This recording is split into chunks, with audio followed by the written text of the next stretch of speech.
Welkom by ons video oor projekvoorstelle en kontrakte. In hierdie eenheid sal ons verskillende tipes kontrakte ondersoek en hul bepalings en voorwaardes, noodsaaklik vir die bestuur van projekooreenkomste en die versekering van duidelike verwagtinge tussen partye. Vaste pryskontrakte behels 'n vaste totale prys vir die voltooiing van die projek. Hulle bied voorspelbare kostes vir kliënte en doeltreffendheid aanspoor.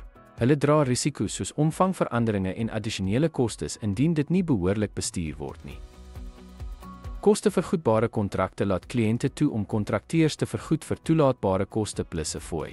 Hulle is buigsaam vir projekte met onsekere kostes, maar bied minder kostebeheer, wat moontlik tot hoër totale koste kan lei.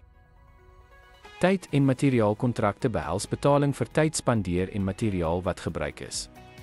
Geskik vir projekte met onsekere omvang, maar bied minder kostevoorspelbaarheid en kan lei tot projekomvangskryping indien dit nie versigtig bestuur word nie.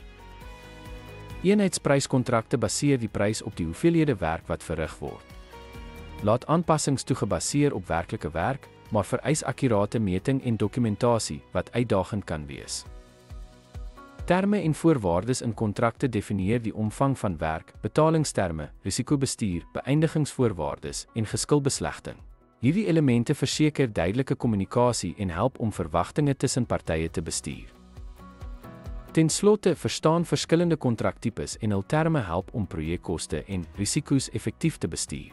Elke kontraktipe pas by spesifieke projekbehoeftes, verseker gladder uitvoering en minder geskille wanneer terme duidelik gedefinieer word. Dankie dat u ons video gekyk het.